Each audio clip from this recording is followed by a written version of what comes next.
This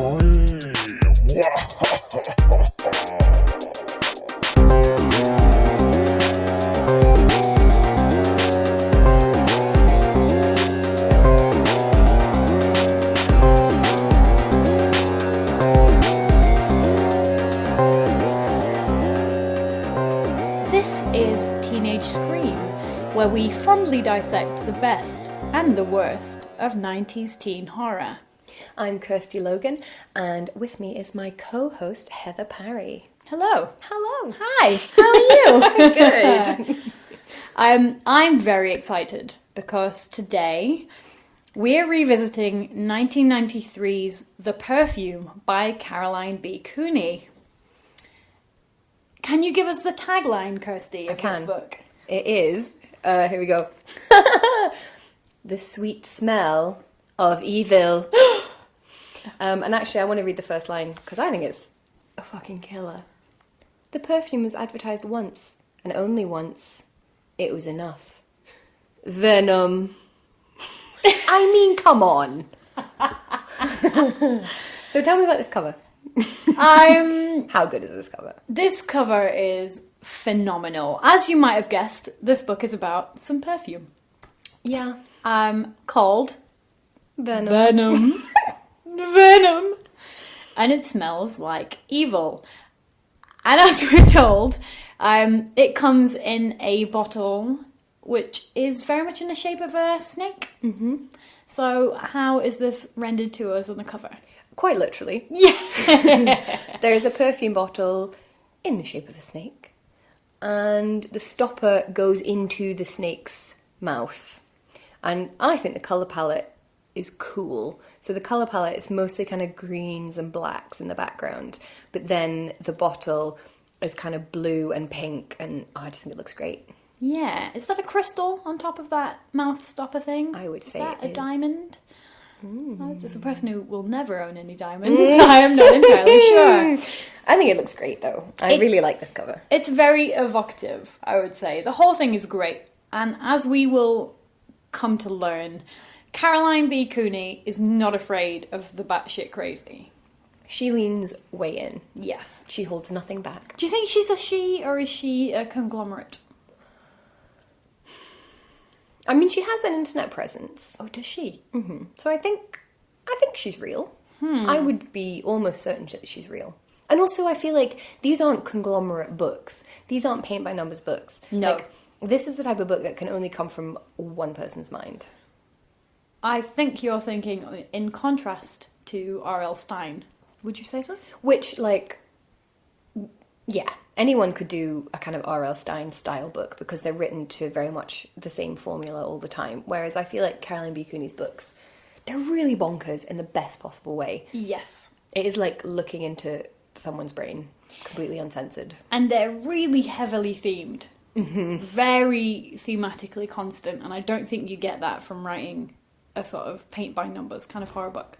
Yeah, I think they're more literary than the average point horror, by which I don't necessarily mean that they're good. Or well written, but I mean like they attempt literary techniques. Yes. You know, they have theme and they have imagery and things like that. So I'm not saying they necessarily are works of incredible literature, but they attempt something higher than most point horrors do. Yes. I'd actually love to hear from our listeners on our social media channels to see who their favourite point horror author is. Because I think mine might be Caroline B. Cooney so far. I think so as well. I've got to say, like, most of these point horrors, because obviously we've been rereading them for the podcast, and a lot of them, like, I forget them almost instantly, which I think as a kid was, like, part of the fun of them, because you could read them over and over. And then just plough on to the next one. Yeah, and then by the time you've rolled around again to the first, you've forgotten it anyway. Whereas I feel like hers are a lot more vivid in my memory. And when we first started talking about this podcast on social media, quite a lot of people did mention this one and were like, oh my god, are you doing The Perfume? I love that book. I mean, I remember loving it as a kid. It was one of my favourites when I was younger. See, I don't think I ever read this one. Oh. Which is why I enjoyed it so much this time. Well, let's get into it. Let's get The into Perfume it. About? Well, it's about perfume, but... Well, this book is about the fantastically named Dove Daniel. Now, in the pantheon of amazingly named minor characters, I think this comes close to the top. I actually really love the name Dove Daniel. Are you going to name your future children Dove and Daniel? I don't know if I could go that far. Dove. It's a very bold choice. I mean, they get worse. They do get worse. That is very true. Like, Dove looks quite sensible compared to what comes in the book. Yes. Dove Daniel. Dove Daniel is a shy, quiet, and very gentle girl. We're told this. She's very gentle and affectionate. She wears a lot of pastels. She wears white and sort of soft colours, doesn't she? I actually wrote down this description of Dove, so here we go. Dove was a gentle girl who dressed like her gentle name. Soft cottons, soft colours, folds of pale grey with white lace collars. Her voice was melodious, and her friendships were affectionate. I mean, get a grip. Melodious voice as well. You were singing like an idiot. No. So I was a bit like, oh, I don't know about this. But she is nice. In the worst the way. Blandest possible way. She has friends called Connie and Luce. And now we're told that Luce doesn't like her real name, which is Lucinda. So she's shortened it to Luce. I think Lucinda's better. I mean, because Luce looks fine written down, but out loud it's like Loose. Yeah, you're pretty loose. Which is weird. Yeah. My friend teaches English in Hong Kong, and he had a girl in his class called Easy. Oh no. Yeah. Why? Because it was like if me and you decided we were going to give our child a Chinese name. We would just pick one that sounded good because we wouldn't really understand the meaning of the word. I see. Yeah. It is a nice sounding word, Easy. but... There's also a kid called Rock. Wow. Which I guess is like Rock Hudson. That's true. That's been a real person's name. The Rock. Yes. Although that's not his name. His name's Dwayne. Which, I mean... First would name you rather be Dwayne or Rock? Or Definitely. Yeah, the Dwayne Rock Johnson. That's how I think of him. If you could be called Dwayne Rock or what would you have? Oh. God, that's a tough choice. I mean, not Dwayne, obviously, but Rock or The? That would be quite cool. I like the idea of being the Heather Parry. Oh, yeah. You know what I mean? You just be the Parry. The Parry. Oh, no. My brother wouldn't like that at all. I'm the Parry. Anyway, so Dove's a bit bland. Bit bland, bit nothingy, but nice enough, you know. Out of the three of them, she's the sort of softest, gentlest sort of character. Yeah. However... She's not an absolute cow like no. most of the others are. Anyway. And she's not an idiot thus far. And we might see throughout. So Dove, Connie and Luce see an advert for a new perfume called called Venom. Which I think there probably is one called Venom now. Yeah, probably. Probably called Poison, Ass, Vagina, Oh. Face, all the things. I don't know a lot about perfume, and I feel like all the names are taken. Would you buy vagina face perfume? Why the hell not? Why not? Venom is being sold at a trendy store called Dry Ice. Now, would you buy anything from a store called Dry Ice? Well, can we talk more about Dry Ice? Because I have to actually talk about this shop and how it's described in the book. So I'm going to read from the book. So here we go. Here's the description of the shop Dry Ice. Dry Ice carried the trendiest clothes, the funkiest costume jewellery, the craziest colours, and the sickest t-shirt slogans. Bins of solid carbon dioxide, safely hidden from customers' exploring fingers, wafted clouds of vapour into the air. Through mist you entered the shop, and once inside, you could not see back out. You shopped in fog. When you left, your hair sparkled like morning dew, and your skin felt damp and mouldy. Mouldy? Oh. I mean, I feel like probably in the 90s there was a shop that had Dry Ice in it. Probably. I will say the terms trendy and funky immediately date you to being middle-aged. Yeah. Although, I would still say that something is sick, which probably dates me similarly. Are you 12? Yeah, I would say, oh man, that was sick. No. I just feel like the sickest t-shirt slogans to me would be something that's like so offensive that you'd be like, oh, that's sick. Oh, you mean sickest? That's I mean how I like interpret it. illest. Like, you know, as 'cause if you're I in a am 90s a hip-hop 12-year-old skater boy from the States. Also, I don't like the idea That's what you look like. It is, I know, I've tried. I see it. Oh, I can't even skateboard. I also don't like the idea, you know when you're in a club sometimes and they use loads of dry ice and it's excessive? Yeah. And you're like, why are you doing this to me? Why would you go into a shop? Sometimes it's just nicer to not see things. What are you buying? God. I meant like more in a club. Oh yeah, Sometimes you're like, I don't need to, like, you know when the lights come up at the end and you're like, oh Oh, God. please no, yes. Give me my sunglasses. Yeah. Anyway, they love dry ice because it is the trendiest place in the mall. The sickest. The sickest, the illest. So they go and seek out Venom, which is only being sold here. And Dove isn't really into the idea that much, but when they get to the store and smell the perfume, no one really likes the smell of it, but she is drawn to it somehow. Despite the fact that we're told that it's not a smell that you would want to smell like. I mean, it's described as being like a bit corpsey. Like a bit like a dead thing. I feel like there's no a bit corpsey. There's not at all corpsey or corpsey. Hint of corpse. Hint That's of my corpse. new perfume. Hint o corpse. Hint o cadaver. It's not a halfway thing, you know? No, I hear you. Yeah. But something about it appeals to Dove. And when we see her and her friends outside getting into the car, it's Dove Daniel that has bought the Venom. Now, here is where Dove becomes a little bit more interesting. Dove has smelled the Venom in the store, and she's already a little bit confused, isn't she? So when her friends try and drop her off, she can't really decide where she lives. She can't really remember which flat is hers, and they live in kind of a faceless, new build block of very expensive, as I understand it, flats. But she can't really remember what her flat number is or where she is. Yeah. I mean, I did think the description of that was actually quite good. Like, Yes. when the houses are described as being like sheets of paper. And, you know, those kind of new build estates, that's what they're like. Yes. They're just like sheets of paper and they all look the same. I mean, when she can't find where she lives, I did feel a bit like, Dove, you need to chill the fuck out. I, in fact, made a list, which is almost my entire notes on this book, are occasions where Dove needs to chill the fuck out.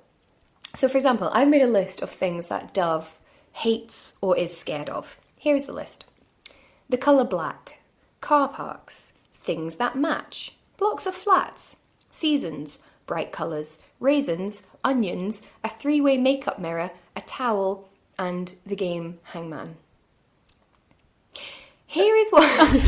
Yes, I could delve further into that. Here we go. This is what she says about the colour black. Black made Dove's heart shrink, as if her heart were losing weight and would become fragile and no longer pump blood. Wow. Here we go. She's really, really afraid of car parks. They're like cemeteries.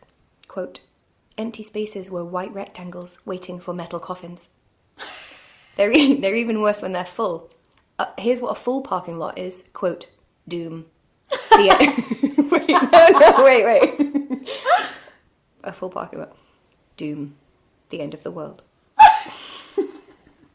I mean, Dove, like, I was a dramatic teenager, but come on. Seasons? Yeah, seasons she's afraid of as well. All of them? Yeah, apparently. The way they change. The concept of changing. The changing of the seasons really frightens her. Also, my favourite was, so raisins. She's afraid of raisins.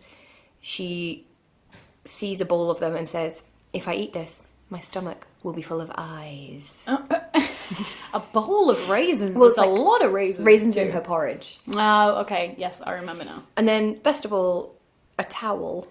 So she has a shower and then puts the towel on and thinks, this is the shroud they will bury me in. For a gentle girl, she's very morbid. She's goth. But under a sheet of white clothing and incredibly white things. She's a wannabe goth. I mean, maybe that's why I liked the book as a kid, because I was a wannabe goth. And then when I was a bit older, I was a goth. But I was too young Were you a goth? I mean, a shit goth. Not a good goth. I don't know where the quality line lies in Gotham. Like a kind of shitty early 2000s goth. Were you into Marilyn Manson? Yes. Okay, then you were in it, I reckon. Yeah, I was that. I wasn't like a kind of cool, cure, crimped hair, velvet skirt goth. I was like a Marilyn Manson goth. But I feel like goths aren't really afraid of these things. No, you're not afraid of them. You lean into it. However, what I find really interesting about Dove, I really like this quote. Like you say, at first you're like, get a grip. And then she kind of gets a bit more interesting, because at the end of the first chapter, I like this. So she's also afraid of things being under the bed, which I understand. I'm sometimes afraid of that, because I listen to a lot of true crime podcasts, which I really shouldn't. So here we go. After she's bought the perfume, it says, and she knew that tonight, at last, there would be something under the bed. Now, I feel like she wants there to be something under the bed. She actually wants that. I remember listening to a podcast about a serial killer, and it was about women who fall in love with serial killers, which I find really fascinating. And this one woman was being interviewed, and this really sticks in my head so vividly. She was saying that when she was a kid, her mum used to say, oh, be good or the boogeyman's going to come and get you. And she said, I wanted the boogeyman to come and get me. Because she pictured him as like a sexy guy on a motorbike. And she wanted him to come and get her and take her away. Ooh. And I feel like Dove is like that. She wants something bad to happen. She wants to be taken. She does. We have glossed over the best line in the entire book, which comes on page 1. And yet, the word venom attracted Dove like gravity. The newspaper seemed to bite her, like a paper viper. I mean, Paper Viper. We should start a band just to call it Paper Viper. Fantastic. Just amazing. I'm going to lay it on the line here. I loved this book. Yeah. Genuinely, unironically thought it was really great in a number of ways. Oh, I can't wait to get into it. And you can't predict it. Like a lot of point horrors, you read the first chapter and you're like, I see where this is going. You do not know where the perfume is going. Not at all. You could not possibly guess. Nope. So, we'll rejoin Dove as she's barely remembering where she lives.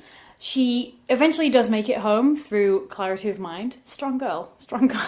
Well, she's trying. So I wrote this down as well. Where do I live? She thought, trembling. I mean, we've all got lost, but I have been drunk enough to not remember where I lived, and I don't believe I was trembling. no. But you're not called Dove. Dove. I'm actually called Dove. That's my real name. So it was the Heather Parry. She's not the smartest of girls, perhaps, because she does spill venom everywhere inside her house when she gets in there, which I feel like it's not that hard to not spill things. She says, moving her gin and tonic far away from her knees so she can't spill it all over the rug. So she inhales quite a lot of venom, and she immediately feels different, strange, oppressed. So we rejoin Dove the next day when she's in ancient history class. I don't know about you, Kirsty. We didn't have ancient history class in high school. No, we didn't have that. We had history. Yeah. And it was mainly kings and queens. Yeah, or the Second World War. Or JFK's assassination. Yeah, that's all we had. Yeah. They're doing about ancient Egypt. I mean, I would have been into that. We didn't get that at school. I mean, I read about it in my horrible histories. Oh, I loved horrible histories. They were fantastic. Great TV show now. Yeah. Apparently. I watched an episode. It's actually surprisingly funny. Yes, it is. It's quite a subversive humour. I totally agree. Good for kids. Yeah. I still read horrible histories. I mean, I also still read point horror, so I'm probably not a great example. You are a tiny child trapped in an adult woman's body. I think we've clarified that. I'm like, today I'm going to read some literary theory and postmodernism. Tomorrow, horrible histories. Great combination, if you ask me. So in class, she starts asking about people who are born with, for example, 2 hearts, or an extra set of eyes, or things like this inside her. And then she starts saying to her teacher, can a person have 2 people inside of them? Can you have 2 souls inside one body? I wonder why she might be asking these things, Kirsty Logan. She's starting to... Blood point. So Dove is starting to feel like there's a lot of pressure inside of her. There's a lot of like hammering going on in her head. She can't really control how she feels. She's very oppressed in her own physicality. And she talks to her parents about this. Now her parents are career-minded people. Her dad, we're told, can't go a car journey without studying a language. Her mum, very interesting character, wouldn't you say? Her mum is very career-minded and she is a tax accountant for some very, I assume, rich people. Point horror world, everyone is rich, no one wants to pay tax, everyone's high-flying and has a giant house. That's how they buy yellow cigarette boats. Boats made out of cigarettes. And giant houses that have swimming pools and things like this, and entire beaches. Catch up on the previous episodes to see where those references were. But it does mean that Dove has been sort of left a little bit. Do you feel like she's bereft? I feel like the level of parental negligence in all of these books is really shocking. Everything could be avoided if you just watched your kids. Or, like, talk to them occasionally. Like, they never talk to each other. No. Ever. And I understand that teenagers don't necessarily have big heart-to-hearts with their parents, but they don't even, like, pass the time of day with each other. Or chat. Or no. Anything like this. I feel like if you were Dove's parents and you knew her, you could have caught this way earlier on. Yeah. You know? I mean, when things start to go weird, the response from all the people around her is bizarre, which we'll get into. This is true. Anyway, Duff gets into a conversation with her parents, and her parents reveal to her that when her mother was pregnant, she was actually pregnant with twins. Now, apparently this is quite a common thing, that you can be pregnant with twins and then one can vanish. Is that the word they use? I don't know. Slip away. Yeah. Essentially, one becomes the stronger one, and then that takes the... one becomes the stronger one, and then that takes all the nutrients and things like this. So the other one just doesn't go anywhere. Now, Dove was the stronger one there, and her parents tell her that they plan to call the other child Wing. Now, I don't think that's a name that you would give a person. I don't think that's a very good idea. It's a bit of a bird. Yeah. It's not even a full bird. Not only is it a stupid name because it's not even the full bird, which I feel like is a euphemism also. Yes, she's not the full bird. Not only is it not the full bird, it's just a stupid. Like, is it just me that thinks about panty liners? Winged panty liners? Yeah, wings. Like with wings. Awful. Just like go albatross, heron, any other type of bird. Could have called them Robin. Robin. Oh, there you go. Wren. Wren. It's quite cute. Sparrow, even. Wren is a total Kirsty Logan character name. I know. I'm pretty sure I've called the character Wren. But no, they thought we'll give one the name of the full animal, and then the other one we'll just call it a bit of an animal. Unsurprisingly, Wing was the one that vanished. Which I'm like, could have guessed that. Yes, by the naming. She was the disappearing twin. Now, Dove realizes that the two things she's feeling inside herself, one is her and one is Wing. Now, I would say, bit of a logical leap. I mean, I feel ill. I must be also my twin. I find the conversation odd as well because she doesn't say to her parents, please tell me about the twin I absorbed. She just says, tell me a story. And that's what they lead with. Yeah. I mean, you could have picked something a bit lighter. Like, one time we went out on a date and it rained or something like that. Or like, when you were a baby, you really liked to sing The Sun Has Got His Hat On. No. Let's hear about your absorbed... got absorbed into you. Or elsewhere. Anyway, Dove realises that Wing has been dormant for 15 years inside of her. And now, because of the perfume, TM, Wing has emerged. And she is now fighting for space in Dove's mind. And also, that Wing is evil. Mm-hmm. Of course. Of course. Because one of them's always evil. To be fair, if you trapped me for 15 years inside someone called Dove, I would probably be quite evil. So this raises an interesting, and I feel important issue. Your partner is a twin. Yes. Who's the evil one? James. That's the other one. That's that the you're other not one. Going out with. Yes. Okay. I find twins very fascinating, I have to say. Mm-hmm. Because they are in a little, like, they're very distinct people, but also they are kind of closer than other people can be, which is very fascinating.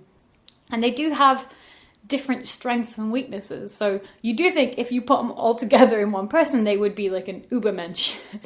Would they be too big for one person? I don't know. They're not that great. Sorry guys. I love you. What I will say, this is where we start with what I think is quite a nuanced discussion of mental health and of what it means to be a teenager, which I didn't really think of until just about now. I was going to peel this off. So when they're in class, Dove starts asking about whether you can have two people inside one body and what would happen if you told people that you had another person inside of you. Her teacher says this: if you really did have a second person inside of you, you would receive a mental diagnosis, schizophrenia perhaps. You would be on heavy-duty industrial-strength medication and very probably live out your unfortunate years in a state institution, to which Tommy hopes to send Lawrence. This is two other characters. The class laughed. Oh, said Dove. She decided against describing what was going on inside her skull. The world did not sound sympathetic.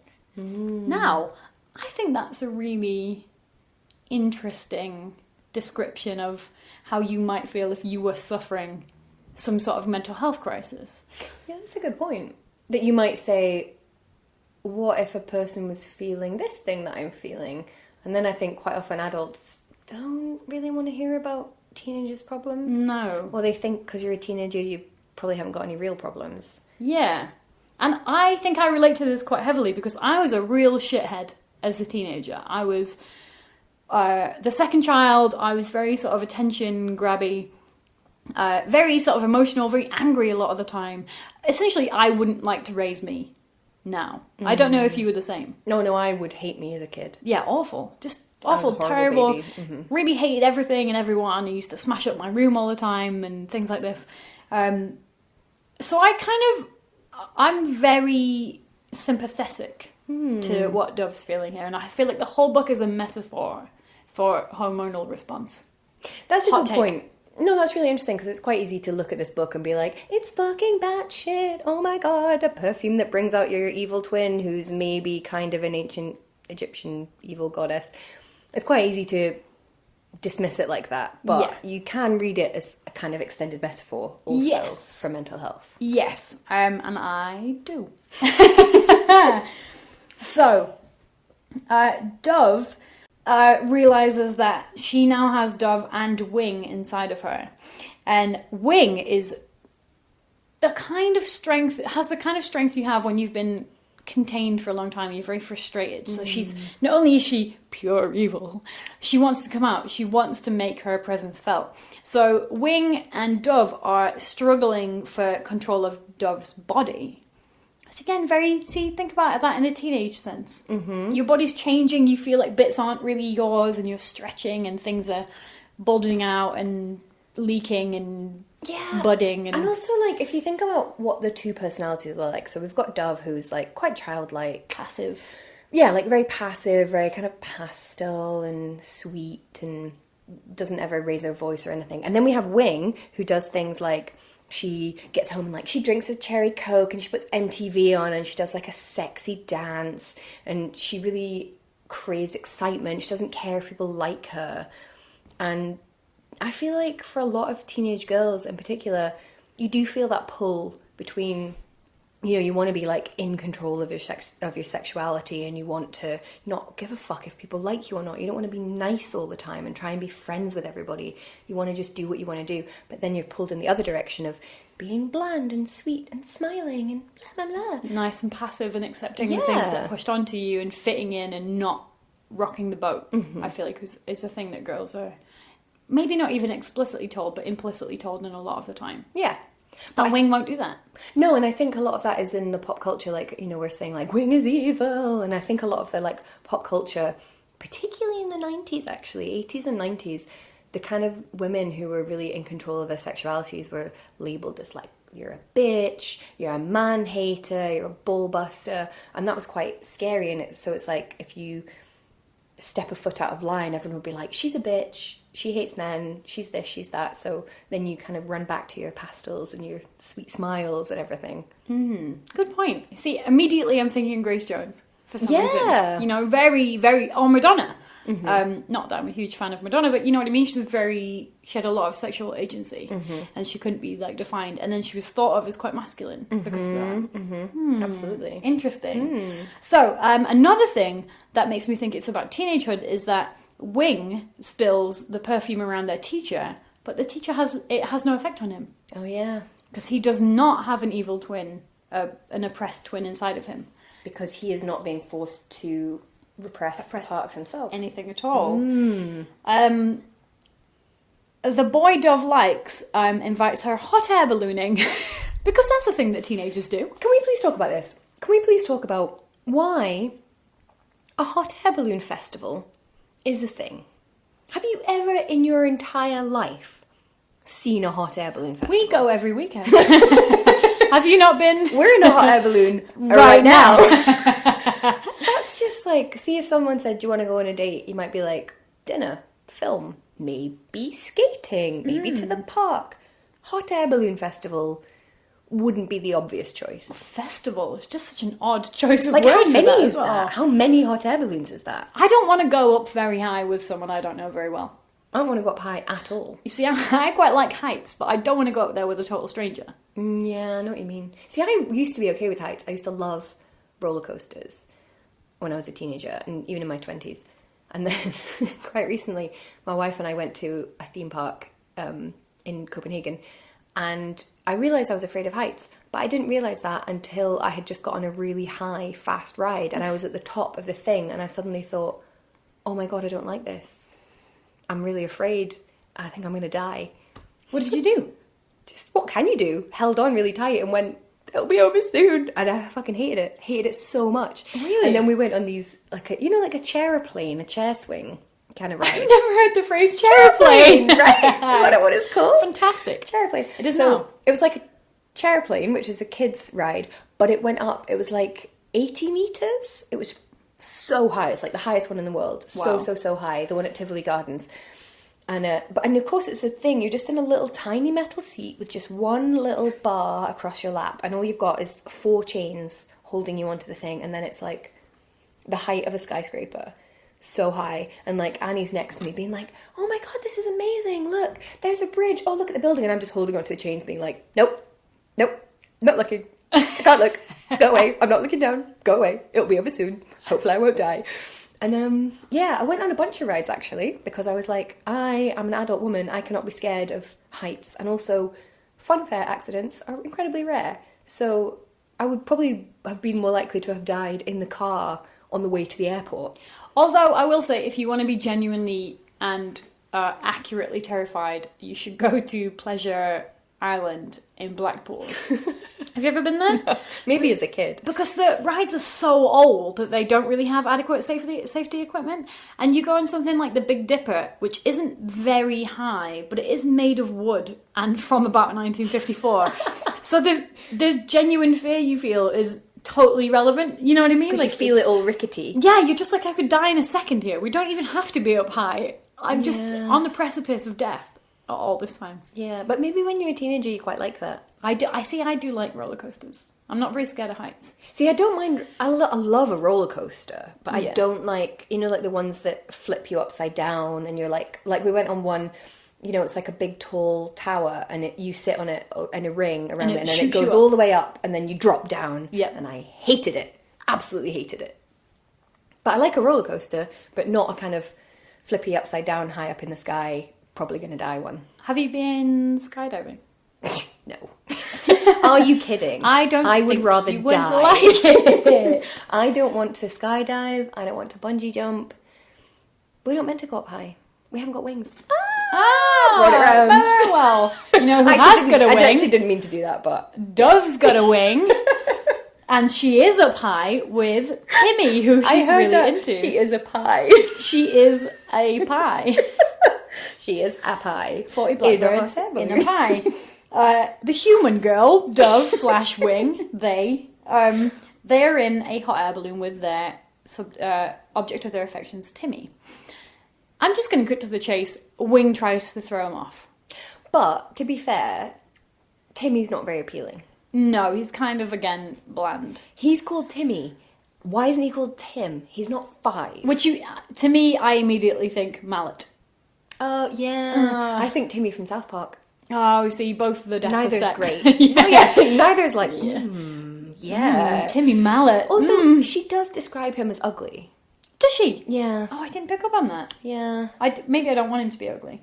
But she does say he's ugly. Yeah. So he's ugly and he's called Timmy. And she tries to kill him unsuccessfully because Dove has the fortitude to take over and grab him. Okay. And then Timmy's understandably not that into spending that much time with Dove. Fair play. Yeah. Fair enough. I feel like if he was a girl in a point horror book, it wouldn't bother him. He'd be like, oh my god. Yeah. She tried to throw me off. She must really like me. The girls in these quite like it when guys try and kill them for some reason. Yeah, or... It's disturbing. I was going to say toss them off, but I will not say that.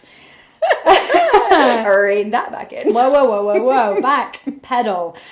So as well as alienating Timmy, Mallet, Wing also manages to alienate Dove's friends and starts hanging around with a class bitch, Hester. Now, I felt personally attacked. Because that is quite close to my name. I think, isn't that not a Greek name, though? Oh, is it? Like an ancient Greek name. Ah, makes sense. Like, isn't Hester the goddess of home and hearth? I just think Blumenthal. Oh, yeah. Yeah. Not the same name, but there you go. Yeah, I know what you mean. I mean, it's an unusual choice. I feel like in the 80s and 90s, there weren't a ton of kids called Hester. Neither were there a ton called Dove. Well... Throwing it out there. That's true. That's very true. So anyway... If you are called Dove or Hester, not Hester... Hester. Get in touch. Please get in touch. We would love to hear from you. Yeah. So, Wing/Dove end up spending a little bit of time with Hester because Connie and Luce, being nice girls, don't want to spend time with Dove/Wing when it's Wing. Because they're just horrible people. Person? They are a horrible person. Ooh, tough. Plural, singular. There we go. Okay.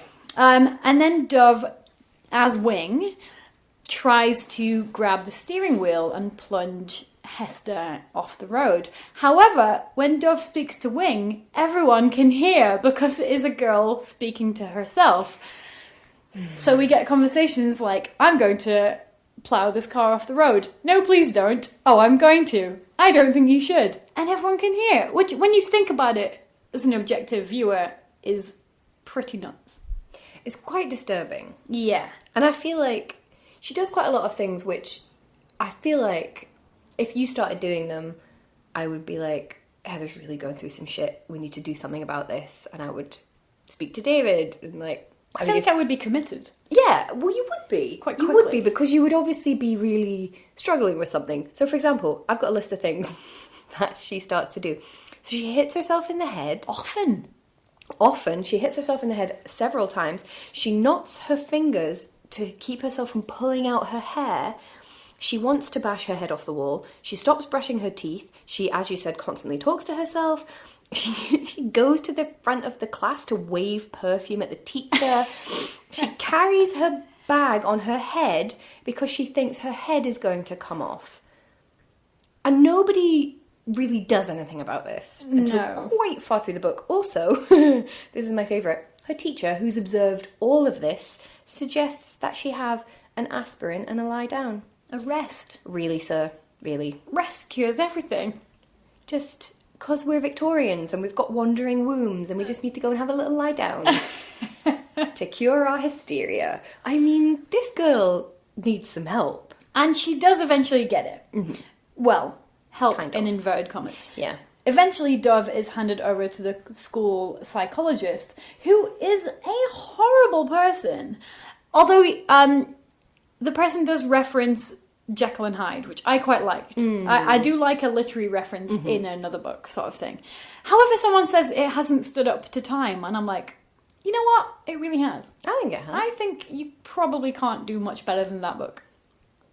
Just saying. I know. And it's a novella, which is nice as well. I feel like it's harder to critique a novella because it's usually so tightly plotted and it's not baggy. I always remember the line about Mr. Hyde. Even though he's quite a small man, he's quite a dense man, and he walks over a child like a juggernaut. And that was always stuck with me, that one line. So I think that sort of, it has stood the test of time. Caroline B. Cooney. I'm not agreeing with you at this point. No. I'm sorry, Caroline B. Cooney. I love this book, but You're wrong about it's not Robert Jekyll Louis and Hyde. Stevenson. Yeah. If you were from Scotland, maybe you would like him a bit more. Maybe. Just saying. Anyway, the psychologist is very interested in observing Dove, not so much as a person, but as a case study, which again is quite a nuanced point about the American or / global healthcare system.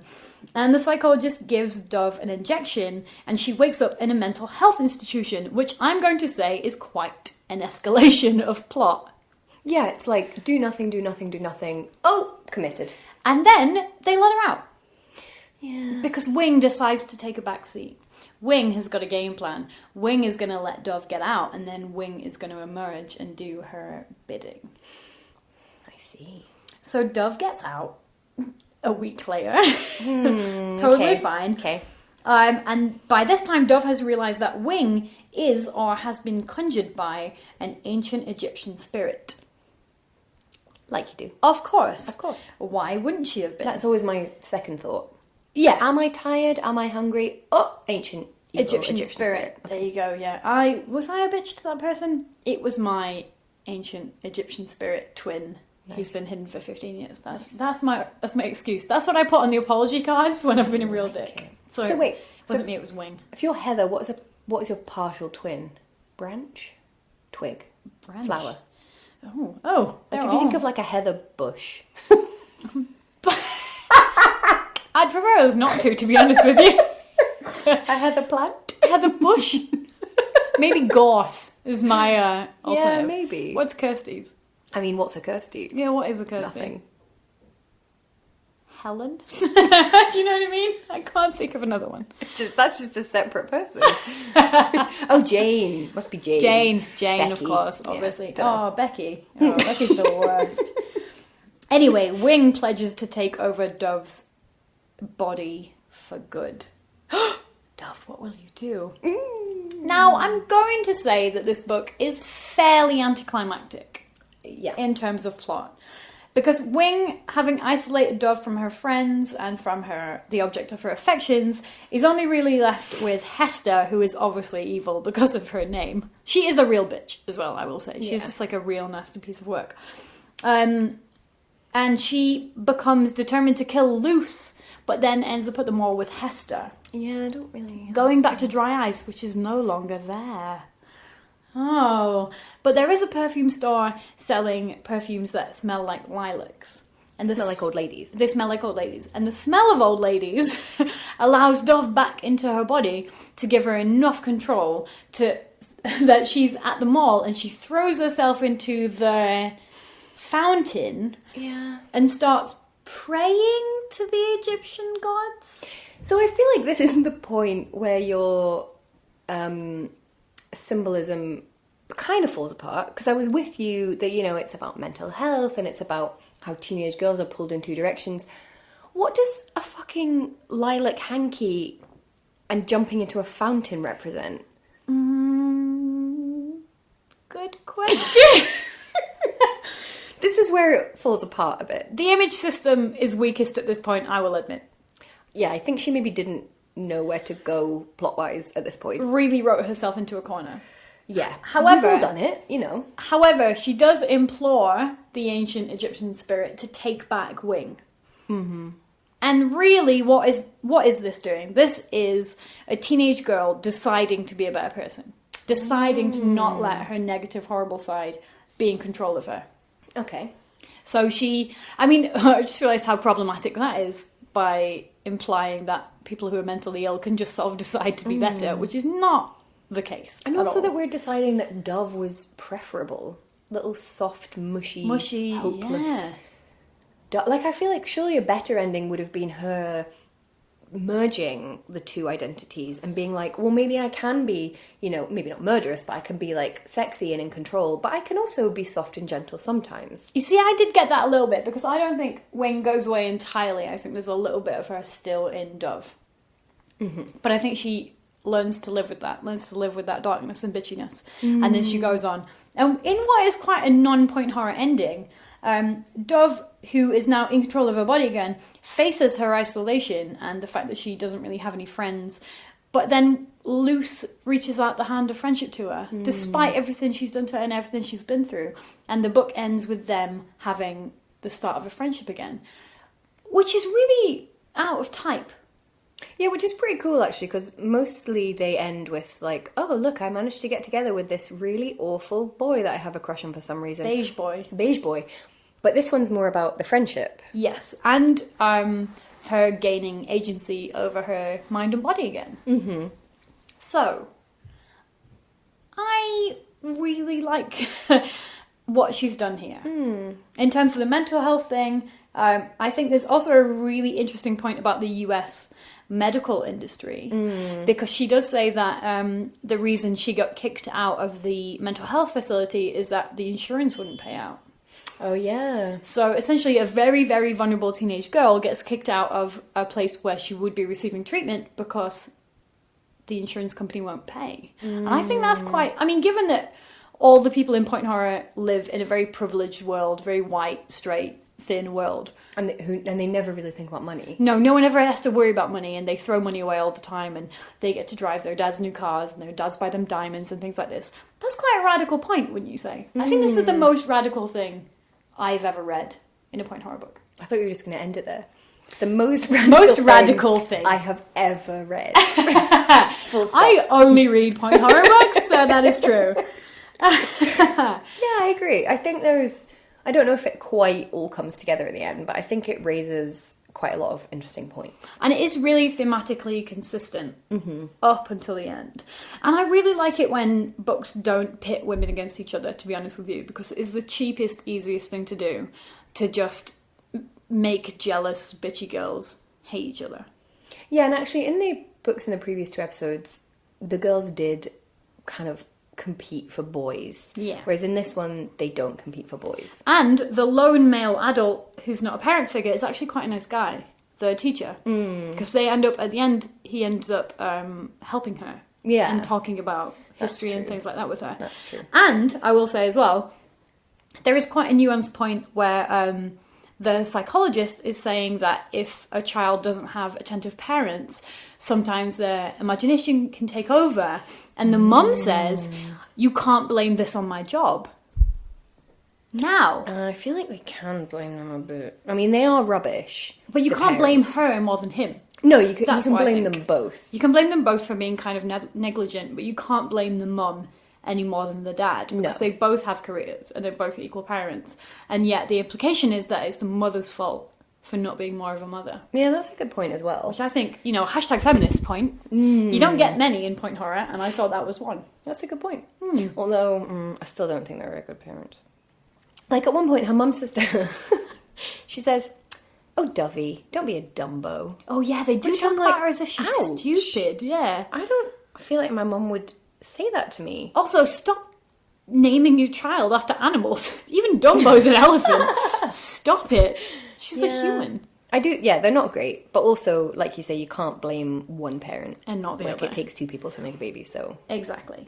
And it is quite good that Wing is the sort of bitchy undertone and, says the things to her parents that Dove kind of wants to say. Like, Dad, you tell yourself that you can speak these languages, but you can only speak 10 words of Japanese, which, cut me deep. I know. And her saying, you're never going to go to these places anyway. Yeah. Oof, dark. I mean, maybe they needed to be said a bit. Maybe not that specifically, but they hardly talk about anything. So, I do feel like that comes through. That's obviously thematically a thing that, Wing lets her say the things that she wants to say. Yes. Which is, quite great to read in a teen novel, even though that person is literally evil. Well, yeah, she goes a bit too far. Yes. But she was necessary. And I will say there aren't any, well, maybe there are a couple, but there aren't any cheap jump scares that go nowhere in this. Yeah. The tension does actually build quite a lot. And the end is a little bit anticlimactic, but I still felt it was satisfying. Yeah. What did you think overall? I think it's actually a good book. I think it's actually a good book as well. Yeah. But we'll come to that in our scores. But yeah, I think it doesn't feel as cheap as some of the Point Horrors do. No. Doesn't feel like phoned in. I feel like she sat down and thought about it. Yeah, like whether you like the book or not, at least she's trying to do something. She's doing something a bit different. Like none of the other point horrors would get confused with this one. Whereas the previous ones that we did, the Lifeguard and the Witness, I kept mixing them up in my head, which one was which. Whereas I don't think you would mix this one up with any of the others. And you're not going to confuse Dove Daniel with any other point horror character, are you? No. Which is good. Even Luce and Connie have actual personalities, which isn't that common for side characters. Yeah, and they're not as dumb as a lot of the characters tend to be. And Timmy, the boy she likes, isn't a douchebag. No. Or an idiot. Or a murderer. Which is, again, probably a first for point horror. The only choices. He's just a boy. He's not really meatloaf or other. Oh, no. We have to make a third category. Meatloaf, other, or actual person. Or non. Non. Oh, that's awful. What are you? I'm non. I'm non. So, we've touched a bit on the names, but I have to highlight another name, which is a place that she mentions going to, which is called Slick Lake, which makes me feel sick. Oh, God. Slick Lake. What? Oh, what goes on there? Sounds like an oil spill. Don't go there. Don't go to Slick Lake. No, It's awful. Horrible. It's horrible. Don't go there. Okay, so 90s things. I noticed that her mum has got a phone and a fax machine in the car. Fax machine. I didn't know that existed. In the car? A fax machine in the car. I don't really understand that technology. I'm just realising, how does that work? I don't know. Because it was over a phone, wasn't it? Maybe So- it's not real. Maybe it's only real in this book. Yeah. I certainly never had one. Oh my God, I want one now. I'm going to have to buy a car. Do you know, my bank, not that long ago, a couple of years ago, asked me to fax something to them. Oh, and I was no. like, what? Where do you even get a fax machine? Do you think I've got one at home? Oh, Why my have word. you got one? When I moved to Canada in 2008, they didn't have chip and pin. You still had to sign for everything. And I was kind of personally offended by that. On the machine that goes... Yeah, you go straight over it and make like a rubbing of the credit card. Like a brass rubbing. No. Can you pay in penny farthing? No. Come on. Ridiculous. I think a penny farthing's a bike. It's a bike, yeah, I know. I thought you were going to let me get away with that, but there we I thought go. you were going to say a shilling. Thruppence halfpenny. No. Okay, so American things. Number one was a condominium, which I remember thinking was funny as a kid because it sounds like condom. Yeah. Oh, how we were. Like a house of condoms. What's the difference between a condo and an apartment? Bigger? I don't know what a condominium is. No, I think I might have lived in one and I still don't know. I mean, what's the difference between an apartment and a flat? Nothing. It's just what country you're in. Yeah, true. I don't know. But no, weirdly, I think of a flat as like a kind of old-fashioned, like a tenement type thing, whereas I think of an apartment as being like a modern, kind of very small, like small windows, low ceilings, like a very modern built. I think that is just in your head. No, it is. Okay. And a condominium is made out of condoms. Oh, yeah. The worst house. No good in a high wind. Good in rain, though. Oh, Kirsty Logan. We've gone there. Moving on. Let's discuss the fashion. There is so much good fashion in this book. So I wrote some down. So we've got, this is what you can wear. You have to choose what you want. So you can have a denim shirt with gleaming silver buttons worn open over hot pink and orange t-shirt. Or you can have a black knit pullover with a black cotton shirt over it and black jeans. And there we're back to meatloaf. Yeah. Or you've got a third choice, which is, picture this in your head. A black shirt with silver threads, tight at the wrist and baggy at the elbows, with black calf-length trousers, black lace stockings, and black sneakers with scarlet jewels. Is this person adamant? I mean, I feel like yes. I also feel like when I first read this book when I was about 12, I probably thought that was the coolest fucking outfit Stockings you could imagine. Under calf-length trousers. Yes. And also,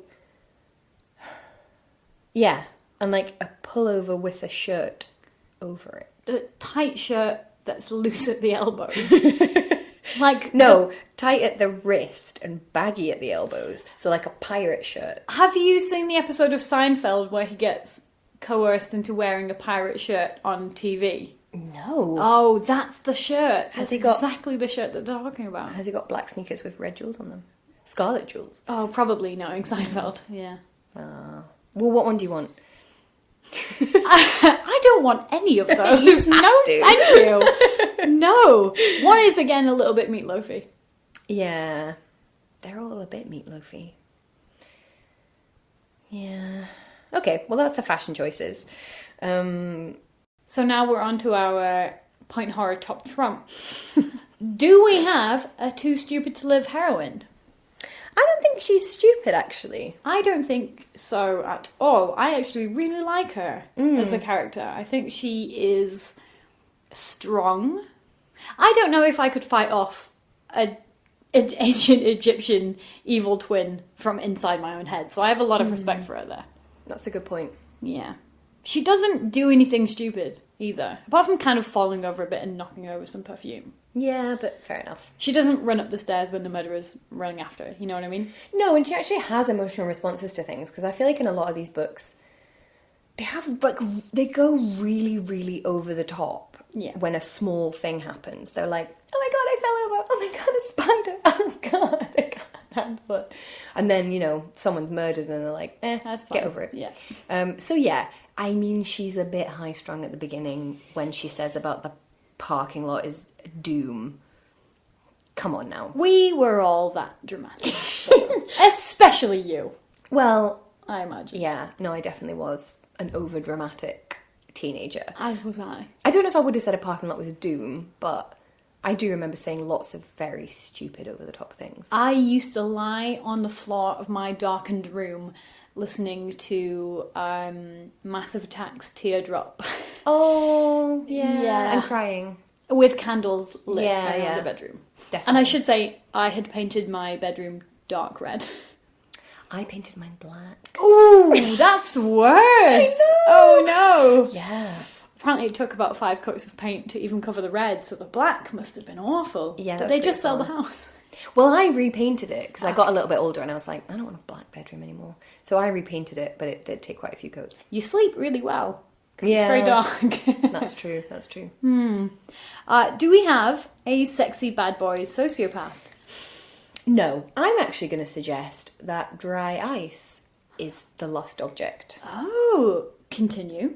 Just, it's quite sexualized, I think. It's like this mysterious place, and you go into it, and it like clings To your you skin, and- makes you moist. Oh my god! my literally word. makes you moist. Oh my god, Caroline. I know, it's saucy, isn't it? Who knew? So I'm going to suggest, because like Timmy, I mean, He's a bit he nothing. really likes hot air balloons. Too much. He's not sexy. He can't be sexy if he's called Timmy. Maybe Tim. Tim can be sexy. Timmy, no. No. No. Sorry if you're called Timmy. Maybe Sorry, try mate. Tim instead. Yeah. Or T. Even Timothy. Timothy's better. Is better. Yeah, for sure. And just Yeah. don't go in a hot air balloon. No, it's a bad combo. No. It's not good. Also, death toll.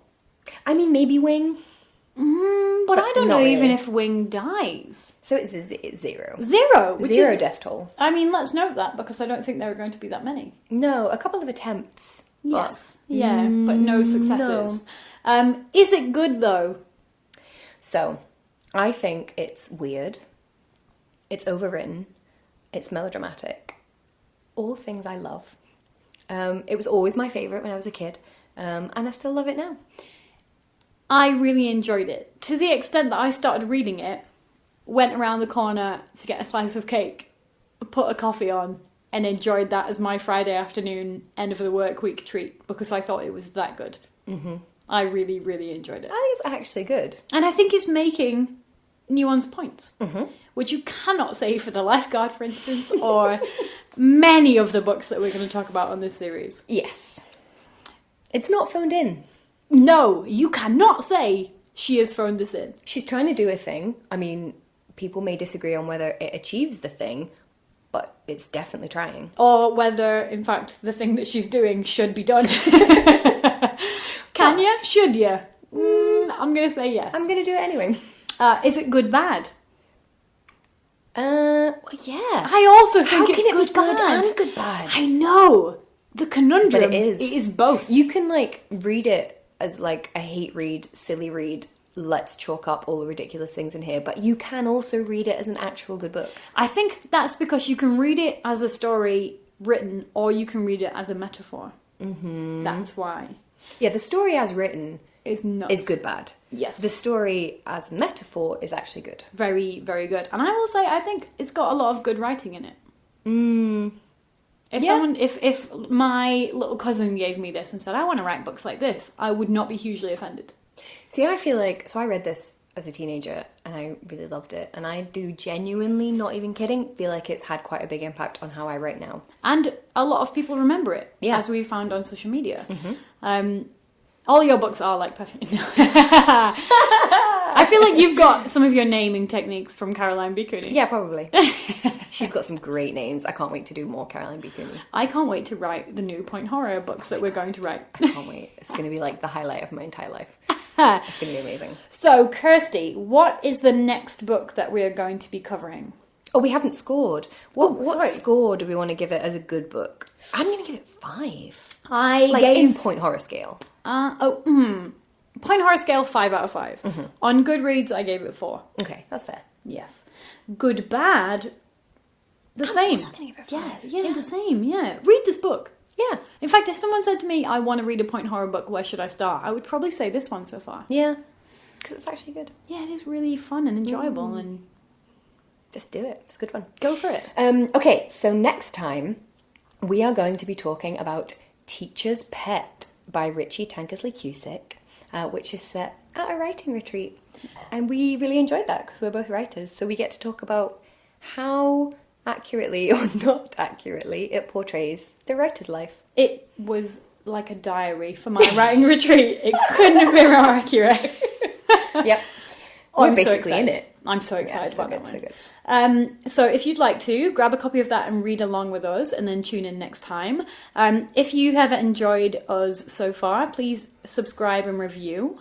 And also you can catch us on social media. You can catch us at @TeenageScream_ on Twitter, and on Instagram we're TeenageScreamPod. Thank you very much. Thanks for joining us. Bye. Bye.